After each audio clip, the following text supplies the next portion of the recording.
Halo teman-teman, thank you ya udah join ke kelas belajar freelance dan juga kerja remote sebagai UI UX designer. Nah, jadi di video kali ini aku pengen ngenalin dulu ke teman-teman kenapa kita harus kerja freelance. Khususnya buat teman-teman yang pengen jadi UI UX designer atau jadi no code developer, kenapa freelance ini adalah pekerjaan yang cocok banget buat teman-teman. Sebelum aku memulai materinya, aku pengen kenalin diri aku dulu supaya mungkin teman-teman juga kenal sama background aku dan kenapa aku ngajar materi ini.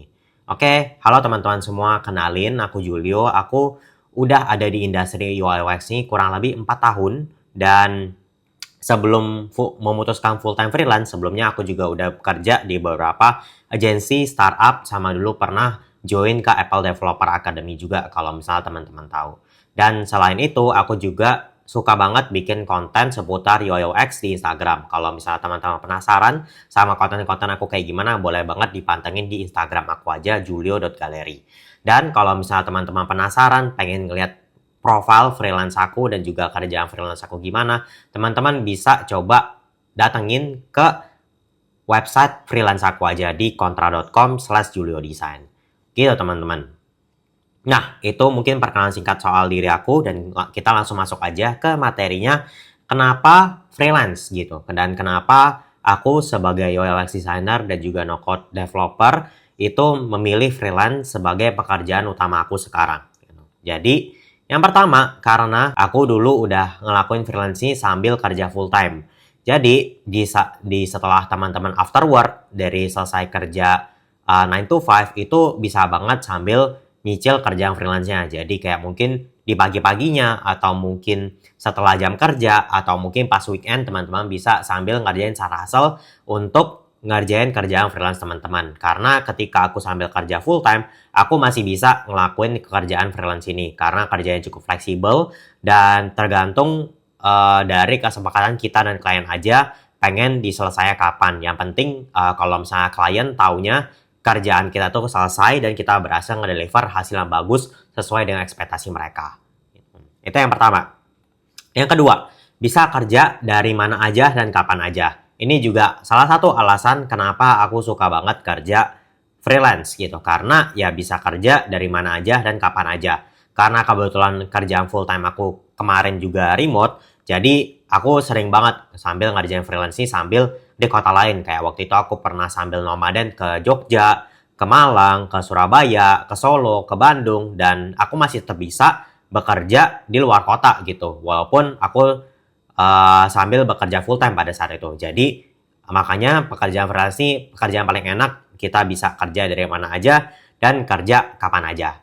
Tapi karena kerja dari mana dan kapan aja, ini juga sebenarnya kekurangan. Karena ya kita nggak tahu karena berpotensi mungkin kerja bareng sama klien yang berada di luar negeri dan berada di time zone yang berbeda. Yang mungkin kalau salah satu case aku pernah kerja bareng sama klien di US yang dimana bedanya hampir 12 jam dengan Indonesia. Ya mereka di sana pagi, aku di sini tengah malam. Jadi kadang aku tengah malam masih harus standby buat meeting bareng sama mereka dan update progress ke mereka kerjaan aku udah ngapain aja. Yang ketiga, berpotensi buat dibayar dalam dolar. Karena ini juga salah satu yang menjadikan alasan kenapa aku full time freelance, karena ya gajinya sudah menutupi dari pekerjaan full time aku gitu. Jadi makanya aku memutuskan buat full time freelance karena gaji aku dibayar dalam dolar dan jauh lebih besar dibandingkan pendapatan full time job yang aku laluin dulu gitu. Jadi makanya karena tadi teman-teman juga karena aku juga kerjanya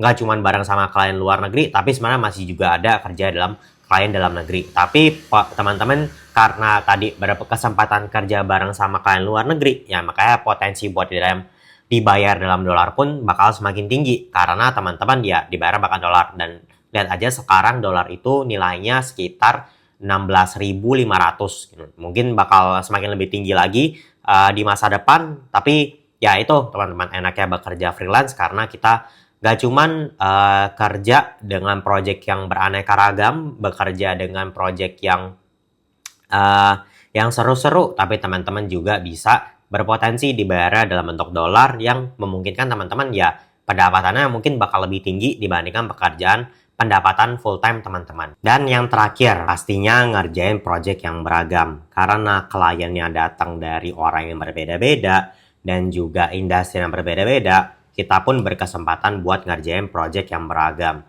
Kayak contohnya, aku paling unik pernah ngerjain aplikasi untuk atlet BMX latihan bikin training plan-nya. Itu project yang paling unik.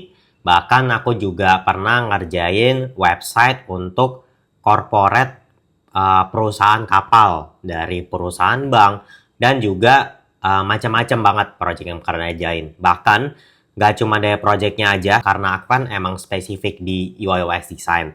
Tapi aku juga ngerjain yang lain karena dituntut freelance, apapun project yang datang selama nominalnya mantap, cuan, ya udah aku ambil aja. Jadi kadang aku juga ngerjain project ilustrasi, graphic design, branding, bikin logo, ilustrasi, semua yang masih berhubungan dengan desain dan masih bisa aku kerjain, ya biasanya aku ambil. Dan itu aja teman-teman alasan kenapa teman-teman harus memulai kerja freelance. Kalau misalnya teman-teman udah siap untuk freelance, nanti pantengin lagi aja video-video selanjutnya dan aku bakal bahas lebih detail apa aja persiapan yang harus teman-teman lakuin untuk mulai freelance, sampai akhirnya aku bakal ngenalin sedikit juga sneak peek tentang platform freelance yang aku pakai, namanya Kontra. Oke teman-teman, sampai ketemu di next video ya.